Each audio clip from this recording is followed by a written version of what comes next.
Okay. So with, again, this expected rally in both the stock market and the crypto market going into 2023, let's say this big rally materializes, what's going to work? And more importantly, or just as importantly, what's not going to work as far as investing? I think so. Again, I talked about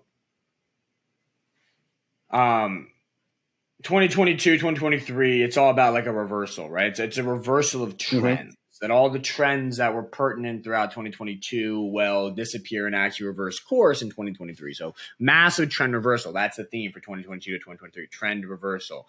And by the same token, right, what worked in financial markets is going to reverse course entirely, in my opinion. So what worked exceptionally well in 2022? Energy, oil, commodities. They're going to crash in 23. I think they're done. That trade has run its course. It's maxing out. I just saw some of the 13F filings from hedge funds. They are cashing out on oil. So I think oil is done. We were, on this podcast, we came out and said short oil at 120, and now it's crashed down to 85. So thank God we did that. That was a fabulous call. But I think that the oil stocks have actually remained pretty resilient. Oil and gas stocks have remained pretty resilient despite oil crashing as much as it has. I think that resilience is about to end. I think the oil and gas ETF is forming a double top of sorts. I think it's going to come crashing down in 2023. I think that's a terrible trade. So I think that is not going to work in 2023. Bonds, I think that is going to work exceptionally well in 2023. Short bonds has been a fantastic trade in 2022 as yields have surged. But I think yields are going to come crashing down in 2023. So I think long bond is going to work very, very well in 2023. Housing has been absolutely crushed in 2022 because of rising interest rates. Then it reasons that either stable-ish or falling interest rates will push the housing market or housing stocks at the very least exceptionally higher in 2023. So I think those are stocks that will work very, very well next year, especially because mortgage rates will front run the Fed. So if the market starts to sniff out a Fed pivot, mortgage rates will collapse before the Fed actually does pivot. So I think that is definitely in the works, housing market rebound. I think things like hypergrowth tech stocks that have been absolutely hammered. Cathie Wood's ARK ETF, absolutely hammered. E-commerce stocks, absolutely hammered. Cloud stocks, absolutely hammered. I think those stocks are going to really have a renaissance in 2023. And on that note, one of the things I think that people forget about is like, let's rewind back to 2020, 2021.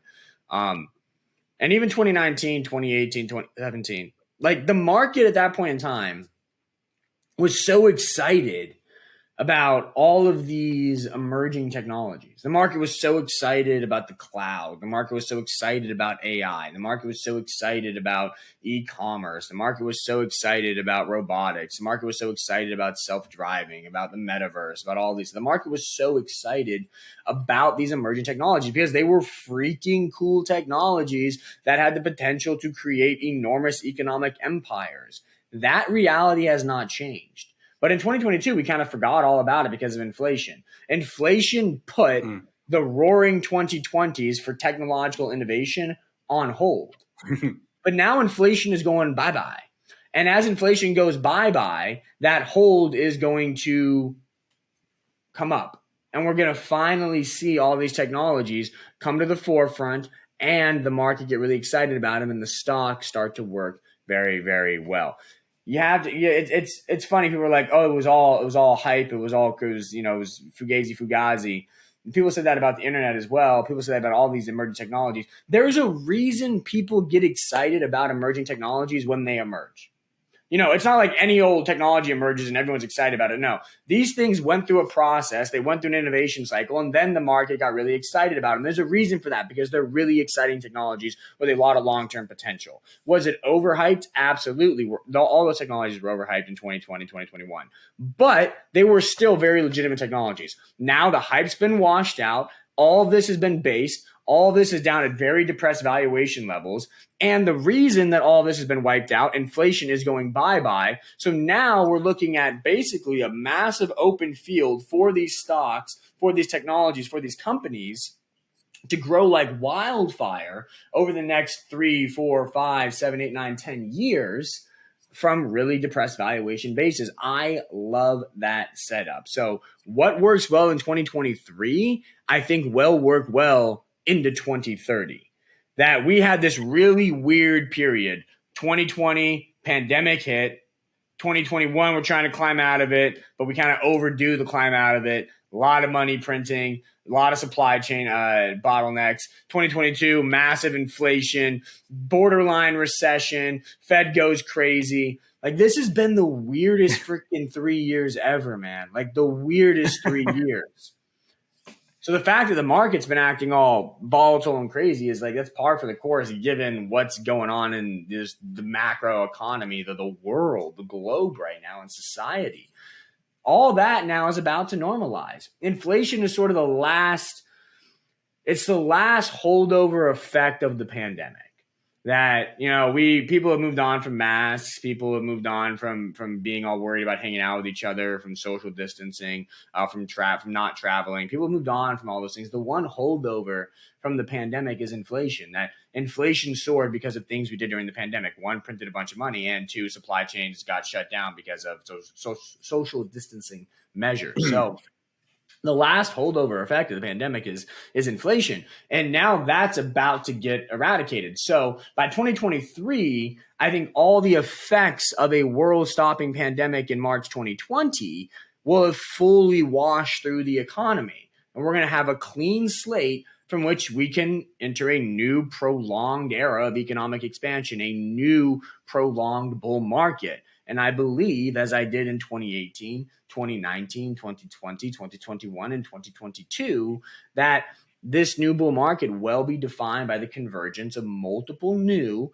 technologies that will rapidly redefine society. By 2030, we will be in self-driving cars. By 2030, there will be flying taxis pretty much in every major city. By 2030, we will be able to modify the code of life in terms of certain organisms in the same way that we modify the code of computers and inanimate objects today. So we're going to see a lot of change, technologically speaking, over the next 7 years. And now that inflation is going away, the market can finally reward all that change, all that disruption, all that growth potential. And so I'm really excited about 2023, not just in terms of it's going to be a great year for technology stocks, for growth stocks, for a lot of things that were beaten up in 2022, but it should be the start of a great decade for all that stuff. So I'm really excited about what the next 3 months brings and what it means for the next 5-10 years.